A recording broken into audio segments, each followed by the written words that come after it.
গোপীনা আমার ভরসা তুমি,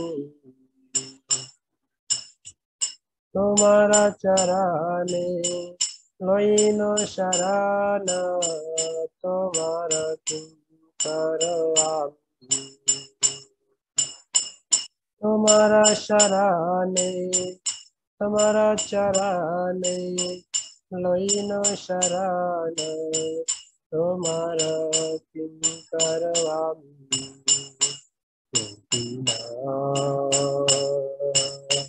মম নিবেদন শুনো, গোপীনা কেমনে ভরসা, কেমনে শোধিবে মোরে, গোপীনা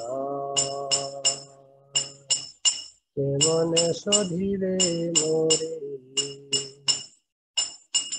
না জানি ভকাতি कर्मे जड़ माती, पड़ेছি संसार घरे।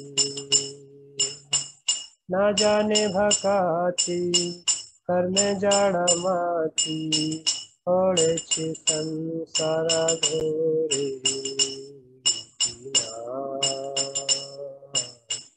मम निवेदन शुनो, गोपीना सकाले तुम्हारा, सकाले तुम्हारा माया,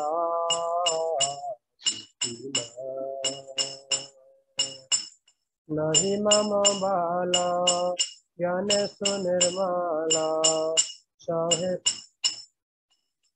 स्वाधीन नहीं काया।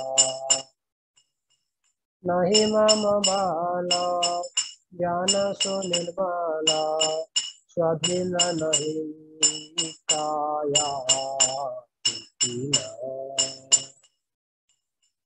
मम निवेदन शुनो, गोपीना नियत चरण स्थान, मांगे पमारा कांदिया कांदिया, করেছে করুণা দান।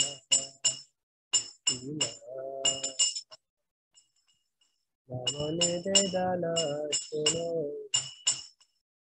গোপীনা তুমি তো সকল পারো।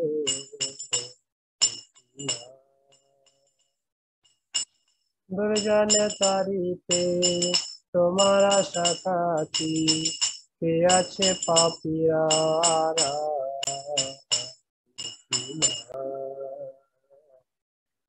মম নিবেদন শুনো,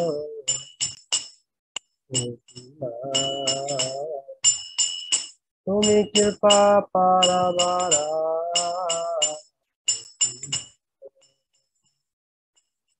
জীবারে কারানে আসিয়া প্রকাঞ্চে, এরা কইল সুবিস্তারা। আমি কি দোষে দোষী,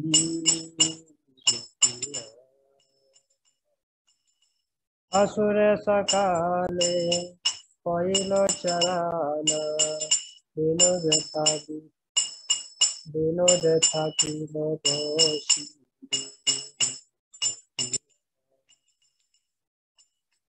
মম নিবেদন শুনো,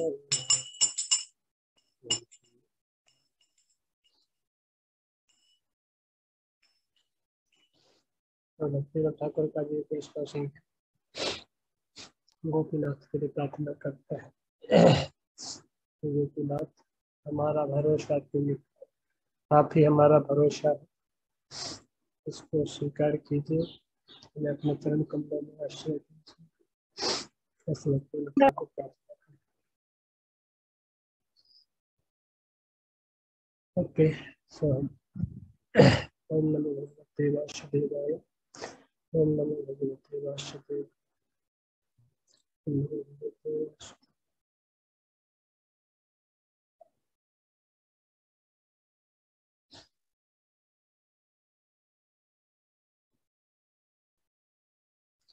तो हम चर्चा करने वाले थे श्लोक संख्या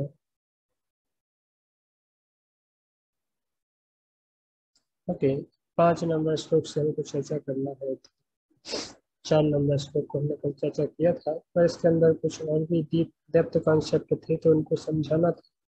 मैं कल पढ़ नहीं पाया था, कल मुझे नींद आ रही थी तो कल मैं क्लास को यहीं पर बंद कर दिया था, है ना। नींद आ रही तो सो जा रहा था, तो फिर मैं काफी सारे सिद्धांत जो चर्चा करने थे वो छूट गए थे। तो हम थोड़ा सा 4 नंबर श्लोक से इसको फिर से रिपीट करेंगे, तो फिर आगे बढ़ेंगे। तो इस प्रकार से जो राजा परीक्षित का ये संवाद चल रहा है कि जब राजा परीक्षित को इस प्रकार से उनको पता चला कि श्राप हो गया है, श्रृंगी ऋषि ने श्राप दे दिया है कि 7 दिन में उनका मृत्यु हो जाएगा, तो राजा ने उसको किस तरीके से एक वरदान के रूप में लिया, उसको श्राप के रूप में ना लेकर के उसको एक वरदान के रूप में ले लिया, और उससे उनको अपने जीवन का जो चरम सिद्धि है उसको प्राप्त करने के लिए उन्होंने तुरंत योजना बनाई। तो ये जो श्लोक आया था, ससाधु मेने नचरेण तक्षका अलम प्रसक्तस्य विरक्त कारणम, तो उन्होंने क्या किया, तुरंत ही विरक्ति के लिए कुछ उपाय सोचा। इस संसार में और भी उन्होंने कुछ अलग अलग अरेंजमेंट करके, ऐसा नहीं कि जीवन को बचा लेंगे करके और अपने आप को प्रोटेक्ट कर लेंगे, उसके लिए कोई नया उपाय नहीं सोचा, बल्कि क्या सोचा कि अच्छा है, भगवान का आशीर्वाद है, इस रूप से भगवान कम से कम मुझे संसार से विरक्त करना चाहते हैं, और ताकि मैं जीवन का जो प्रिपरेशन है, कौन लाइफ का प्रिपरेशन है वो कर पाएंगे, तो विरक्त कारणम है। तो विरक्ति के उन्होंने अपना जीवन तुरंत स्वीकार किया। रूपा जी इसमें काफी अच्छे अच्छे कुछ पॉइंट्स लिख रहे हैं, जैसे यहाँ पे जो बताया, जब राजा इस तरह पश्चाताप कर रहे थे तो उन्हें अपनी आसन्न मृत्यु का समाचार प्राप्त हुआ, कि मुनि पुत्र द्वारा दिए गए शाप के कारण, शाप के अनुसार सर्प पक्षी के काटने से होनी थी। राजा ने इसे शुभ समाचार के रूप में ग्रहण किया, क्योंकि इससे उन्हें सांसारिकता के प्रति विराग उत्पन्न हो। प्रभुपाद लिख रहे हैं, कुछ अच्छे अच्छे पॉइंट्स लिख रहे हैं। प्रभुपाद का कहना है, सच्चा सुख, आप लोग अपने वीडियो ऑन कर सकते हैं, सच्चा सुख आध्यात्मिक तत्व या जन्म मृत्यु के चक्र के बंद होने पर ही प्राप्त होता है। तो यदि किसी को वास्तव में सच्चा सुख है तो क्या वस्तु है उसको सोचना है। जब ये संसार से कोई जीव जब निकलते हैं भौतिक बंधन से, भौतिक शरीर से उनको मुक्ति प्राप्त होती है, तो उनको सच्चा सुख प्राप्त होता है। क्यों, कहाँ प्राप्त होता है, जन्म मृत्यु के चक्र को भगवत धाम वापस जाकर ही तोड़ा जा सकता है। जब जन्म मृत्यु का चक्र कहाँ तक टूटे, कब टूटेगा, और जब जीव भगवत धाम जाने के लिए योग्य हो जाएगा तब ये जन्म मृत्यु का चक्र टूटेगा, यानी कि तब उसको वास्तविक में सच्चा सुख है उसकी अनुभूति हो पाएगी।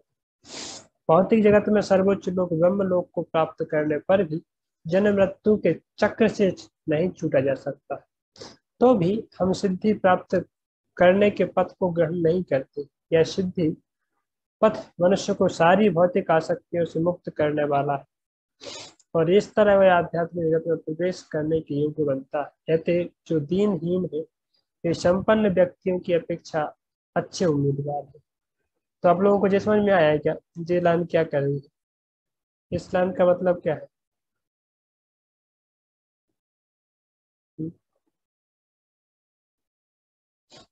क्या है इस लाइन का मतलब।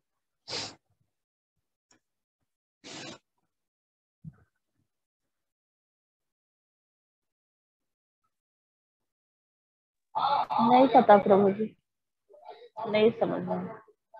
क्यों नहीं पता, सामने तो लिखा। और किसी को पता नहीं है। समझ में नहीं आया।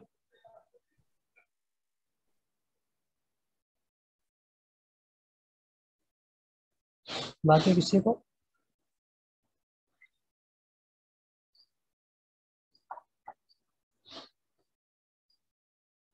हम्म,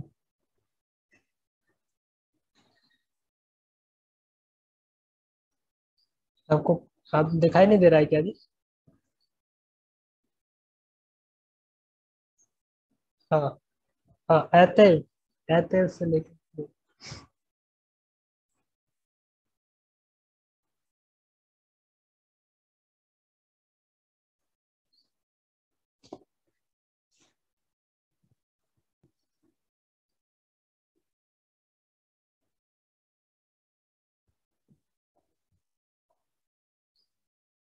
उनको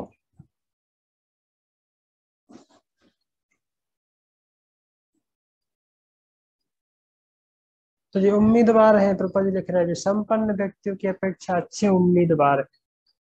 उम्मीदवार मतलब आध्यात्मिक जगत में प्रवेश करने के लिए they are I mean a wonderful candidate for entering into the Vaikuntha loka spiritual world. तो कहने का मतलब क्या है यहाँ पे कि वास्तव में जैसे कुंती महारानी अपनी घोषणा बोलते हैं प्रार्थनाओं में, विपदा संततः शाश्वत तत्व जगत गुरु आप अपनर्भव अपनर्भव दर्शनम भगतो दर्शनाथ अपनर्भव दर्शनम, ऐसे बोलते हैं कि हे भगवान मेरे जीवन में बार बार दुख देना, मेरे जीवन में बार बार विपत्ति विपत्ति डालना। क्यों? जैसे आप विपत्ति डालोगे तो फिर मुझे आप स्वाभाविक तरीके से याद आओगे, पर यदि आप संपत्ति मेरे जीवन में दोगे, सुख ऐश्वर्य दोगे, तो फिर मैं आपको भूल करके उसी सुख ऐश्वर्य में डूब जाऊंगी। तो फिर वो मेरी जो भगवत धाम आपके पास आने की, आपके और किलो जाने की, आपके नजदीक आने की जो योग्यता है, वो कहीं ना कहीं उसमें बाधा बनेगा। तो फिर वो क्या दूसरा श्लोक बोलते हो वहाँ पे, ये जन्म ऐश्वर्य स्वतः स्त्री भी, तो चार चीजें बताती है कि यदि किसी व्यक्ति के पास ये चार चीजें है ना, जन्म, उच्च कुल में जन्म होना, एंड जन्म ऐश्वर्य, ऐश्वर्य तो बहुत सारा ऑपुलेंस होना, समृद्धि, मकान, दुकान, एकदम बंगला, लग्जरियस लाइफ। तो बोलती है कि उच्च कुल में जन्म और समृद्धि, जन्म ऐश्वर्य, श्रुत, श्रुत मतलब लक्ष्य, बहुत सारा धन उनके पास, श्री, श्री मतलब धन, और मतलब उनकी उच्च शिक्षा, उच्च शिक्षा उनके पास। यदि हाईली एजुकेटेड कोई व्यक्ति है तो फिर उसको भगवान के नाम में श्रद्धा हो पाना और भगवान की भक्ति कर पाना बहुत मुश्किल होता है। तो फिर ऐसी चीजों को कुंती महारानी क्या बोलती है? बोलती है अयोग्यता है वास्तव में। इस संसार में भौतिकता में व्यक्ति उलझा रहता है तो क्या समझता है इन चीजों को? उच्च कुल में जन्म होना, सुंदर शरीर प्राप्त होना, स्त्री और सुंदर धन प्राप्त होना, और सारा ऑपुलेंस प्राप्त होना, और बहुत सारी बुद्धि, बहुत हाईली एजुकेट होना। तो फिर संसार में जो लोग क्या समझते हैं इस चीज को कि देखो ये फलाना फलाना व्यक्ति कितना सौभाग्यशाली है करके, या कितना गौरवशाली है कि उसको संसार में सब कुछ प्राप्त है, सब कुछ ख्याति प्राप्त है, धन, सुंदर, सब कुछ होते हैं। पर वास्तव में वो आध्यात्मिकता से, आध्यात्मिक दृष्टि से एकदम अयोग्य व्यक्ति है, कुंती महारानी बोलती है। उसके पास वो एकदम कंगाल है, उसके पास कुछ है ही नहीं है। क्योंकि वो इसी संसार में बार बार रोटेट करते रहेगा, पता नहीं कितने लाखों करोड़ों जन्मों तक उसी संसार में भटकता रहेगा।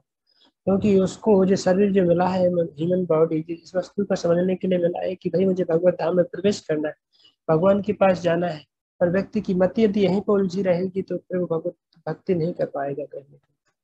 तो कुंती महारानी ऐसे दुखों को, अपेरेंटली जो भक्त के जीवन में ऐसे दुख होते हैं, जो बहुत सारे दुख होते हैं, तो उनको योग्यता समझते हैं। बोलती है भगवान ऐसे दुख मेरे जीवन में बार बार आए, क्योंकि जब दुख आते हैं ना मेरे जीवन में, तो आप मेरे नजदीक होते हैं, आप मेरे बहुत क्लोज होते हैं। और जब दुख चले जाते हैं ना जीवन से, तो आप भी चले जाते हैं। और वो क्या उदाहरण देते हैं? उदाहरण देते हैं तो वो अपना स्वयं का उदाहरण देते हैं कि भगवान जब महाभारत का युद्ध चालू हुआ था, और इतना बड़ा युद्ध चल रहा था, भयंकर घमासान, तो समुद्र के जैसे बड़े बड़े तिमिंगल जीव उसमें थे, तो उतने मतलब इन लोगों से बच पाना एक असंभाविक खेल था, मतलब अपने आप को बचा पाना। पर हम बचा पाए, और क्यों? क्योंकि आप हमारे साथ में रहे हमेशा। तो इतनी भयंकर परिस्थितियों में भी आप हमारे साथ में रहे, तब मुझे बहुत अच्छा लगा। पर आज वो दिन जब पूरा युद्ध समाप्त हो गया, अभी सब क्लियर हो गया है, पर अभी शत्रु तो मेरा वैसे कोई नहीं है, मुझे ऐसा मारने के लिए कोई सब विपत्ति कुछ नहीं है, पर आप हमसे दूर जा रहे हैं, है ना। भगवान तब बोलते हैं कि भी हम हस्तिनापुर से वापस द्वारका के लिए जा रहे हैं। तब कुंती महारानी बहुत दुखी हो जाती है, बोलती है ये तो दिन उससे भी बेकार दिन आ गए, क्योंकि उस समय कम से कम कृष्ण आप तो हमारे साथ में थे ना, अभी तो आप साथ में नहीं रहोगे, तो फिर मैं कैसे इस जीवन को वो करूँगी, फिर मैं यहीं पे फंसी रहूंगी करके। तो ऐसे कुंती महारानी बोलते हैं कि वास्तव में संसार में जो लोग समृद्धि या सुख समझते हैं, वो आध्यात्मिक व्यक्ति के लिए उसे अयोग्य जैसे लगता है कि कहाँ मैं जैसे फंस गया इसमें करके। और जो भौतिक दृष्टि से कंगाल रहते हैं, पर आध्यात्मिक दृष्टि से बहुत उन्नत रहते हैं, तो फिर बोलते हैं ये एक योग्यता है। तो कहने का मतलब क्या है, यहाँ पे कहने का मतलब अपरेंटली ये नहीं कि सब एकदम जैसे गरीब ही, मतलब गरीब ही केवल भक्त हो सकता है, अमीर का ही भक्त नहीं हो सकता है, इसका मतलब ये भी नहीं है। या फिर अमीर ही भक्त हो सकता है, गरीब भक्त नहीं हो सकता है, या फिर मतलब इसके काफी सारे। तो कहने का मतलब कोई व्यक्ति आ, किस स्थिति में है, तो वो बाह्य दृष्टि से कुंती महारानी जो बाह्य चीजें उनको रिजेक्ट करती है, वो आंतरिक अपनी स्थिति को मजबूत करने के लिए भगवान को प्रार्थना करते हैं। तो कहने का मतलब एक शुद्ध और बहुत हाईली एजुकेटेड और हाईली आई मीन ऑपुलेंटिक पर्सनालिटी भी भक्त हो सकते हैं। जैसे युधिष्ठिर महाराज तो पूरे सम्राट थे, पर फिर भी महान भक्त थे। अम्बरीश महाराज पूरे पृथ्वी के राजा थे, फिर भी महान भक्त थे, शुद्ध भक्त थे। और भी आप देखोगे चैतन्य महाप्रभु की लीलाओं में, जैसे वो राजा थे प्रताप रुद्र, तो वो भी महान भक्त थे। तो ऐसे बड़े बड़े राजा लोग भी भक्त हो सकते हैं, पर उनकी मति जो है कृष्ण में पहले से लगी है कि नहीं, वस्तु में। या फिर आप दूसरी तरफ देखोगे गरीबों में, एकदम ऐसे गरीब की आपको लगेगा कि उनके पास कुछ है ही नहीं खाने के लिए, सुदामा है। या फिर देखोगे चैतन्य महाप्रभु की लीलाओं में तो वो केले बेचते हैं, कोला बेचा श्रीधर। और भी आप देखोगे तो कृष्ण लीला में भी देखोगे, तो काफी सारे आपको एक भौतिक दृष्टि से देखने में लगेगा कि इनके पास कुछ है ही नहीं, खाने के लिए भी घर में अनाज नहीं है, और पर उनकी भक्ति देखोगे तो एकदम हाईएस्ट लेवल पे है। तो भगवान किसको किस स्थिति में रख करके भक्ति कराना चाहे, वो कृष्ण के ऊपर डिपेंडेंट है। और जो है, इसलिए भक्त जो है ना, शुद्ध भक्त वो कभी भी इस प्रकार के अपलेंस में पढ़ करके ना तो भक्ति से पथभ्रष्ट होते हैं, भक्ति छोड़ते नहीं, और ना ही दूसरी तरफ बहुत सारी समस्याएं आने में जीवन जीवन बहुत सारी समस्याएं भी आती है, तो भी भक्ति छोड़ते नहीं है। ये छोड़ते और पकड़ते कौन है बीच में, जो सब बीच वाले लोग हैं। ये ज्यादा थोड़ा दुखी हो गया तो भगवान के पास आया, भगवान ने कुछ थोड़ा दे दिया तो सुखी हो गया, तो फिर भूल जाएगा, थोड़ा पहले किया फिर भूल गया। या फिर जो जिनके जीवन में पहले बहुत सुख था तो भगवान को याद कर रहा था, भगवान आप बहुत अच्छे हो, भगवान आप बहुत अच्छे हो, सब कुछ अच्छा हो रहा है, सब कुछ अच्छा अच्छा। और भगवान ने सुख छीन लिया, दुख डाल दिया जीवन में, अरे भगवान भगवान है नहीं कुछ, तो गाली दे के भगवान को निकाल के फेंक देगा घर में से। तो मतलब जो जो बीच के लोग हैं, जे केवल छोड़ते पकड़ते, और जो उन्नत इस चेतना में है, उनके जीवन में कितने भी बड़ी विपत्ति आ जाए तो भी वो भक्ति को इंटेंसिफाई करते हैं, और कितनी बड़ी संपत्ति आ जाए तो भी वो भक्ति को ही इंटेंसिफाई करते हैं।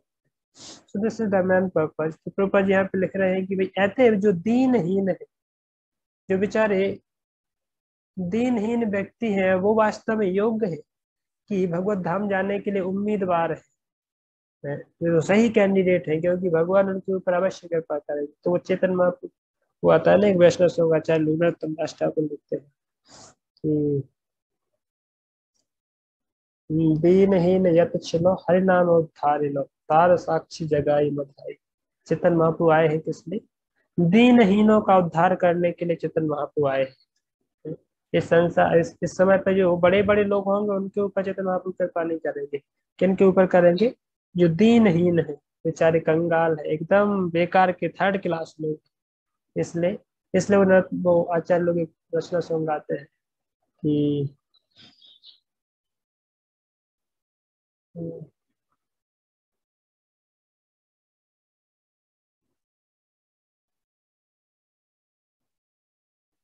अभी याद नहीं आ रहा, याद आएगा तो कल सुना।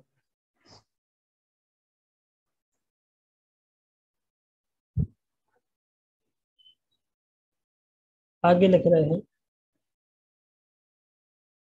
महाराज परीक्षित भगवान के महान भक्त थे और भगवान के धाम जाने के लिए प्रामाणिक उम्मीदवार थे, किंतु ऐसा होते हुए भी उनके साथ सबसे बड़ी बाधा चक्रवर्ती सम्राट के रूप में उनकी भौतिक संपत्ति थी, जिससे वे दिव्य आकाश में भगवान के पार्षद के रूप में अपना असली पद प्राप्त नहीं कर पा रहे थे।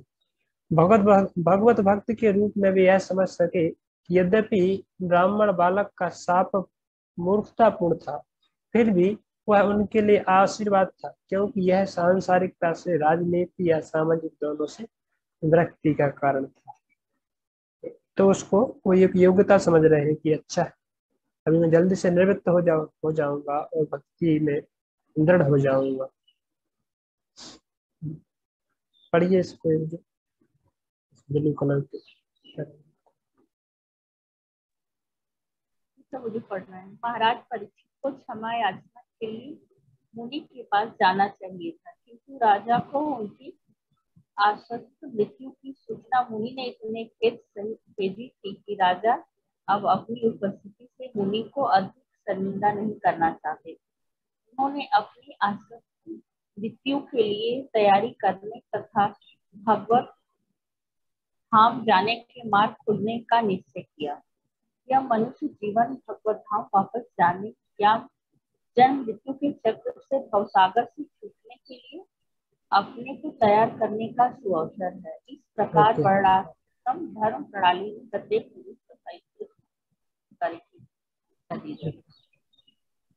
तो समझ में आया रूपा जी क्या लिख रहे हैं? मनुष्य जीवन किसके लिए है? पूनम माता जी अब बताएंगे मनुष्य जीवन किस लिए है?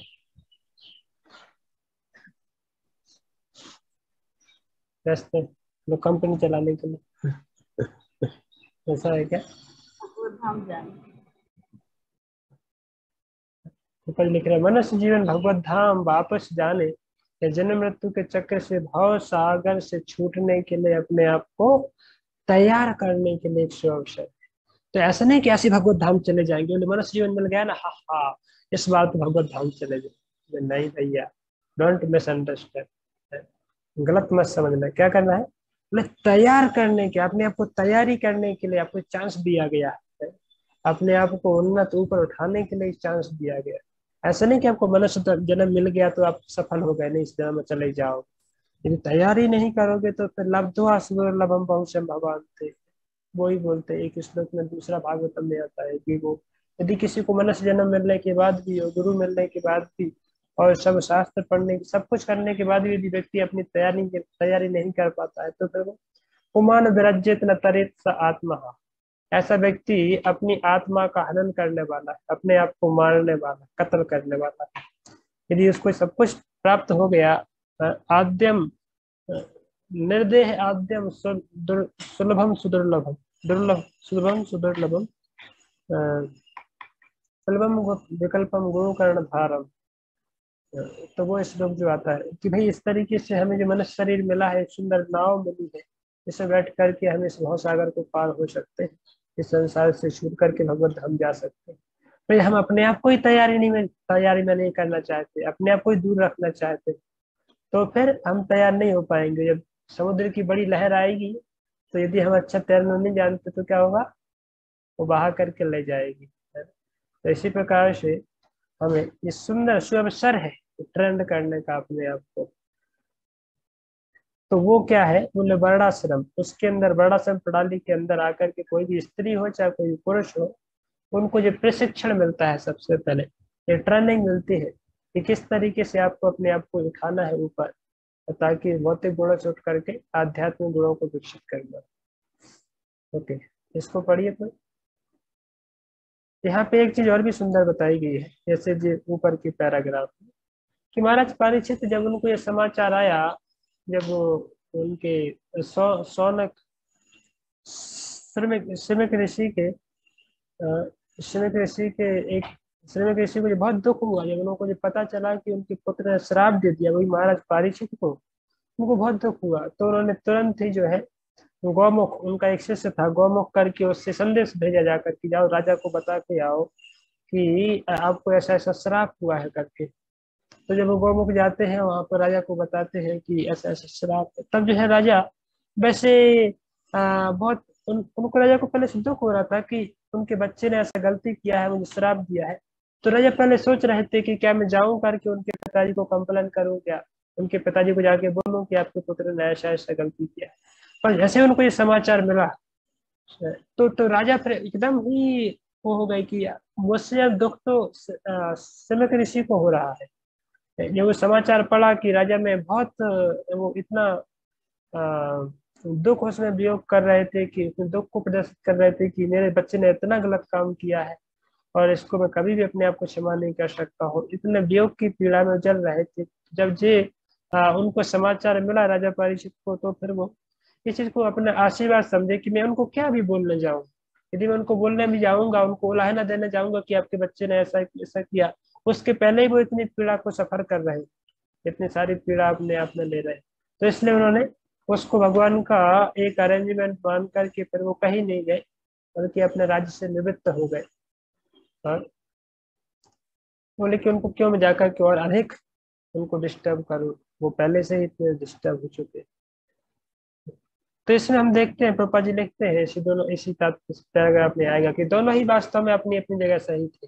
राजा परीक्षित अपनी जगह सही थे और सिमिक ऋषि अपनी जगह सही थे। गड़बड़ किया किसने? सरंगी ने गड़बड़ कर दिया। पढ़िए इसको। हरे कृष्ण प्रभु। वर्णाश्रम धर्म प्रणाली मनुष्य को भगवत धाम वापस जाने के लिए तैयार करती है। इस तरह गृहस्थ को वनप्रस्थ बनकर जंगल में जाकर पूर्ण ज्ञान प्राप्त करने तथा अपनी अपरिहार्य मृत्यु के पूर्व संन्यास ग्रहण करने का आदेश रहता है। महाराज परीक्षित भाग्यशाली थे कि उन्हें मृत्यु के पूर्व 7 दिन की पूर्व सूचना प्राप्त हो सकी, लेकिन सामान्य जनों को ऐसी कोई निश्चित पूर्व सूचना नहीं मिल पाती। यद्यपि मृत्यु सबों के लिए अवश्य भावी है, मूर्ख लोगों मृत्यु के इस निश्चित तथ्य को भूल जाते हैं और भगवत धाम जाने की तैयारी करने के अपने कर्तव्य की अपेक्षा करते हैं। वे खाने पीने तथा आनंद मनाने की पाश्विक वृत्तियों में ही अपना जीवन व्यस्त कर देते हैं। ऐसा अनुत्तरदायित्व पूर्ण जीवन कलयुग के लोगों को द्वारा अपनाया जाता है, क्योंकि उनमें ब्राह्मण संस्कृति, ईश्वर चेतना तथा गौ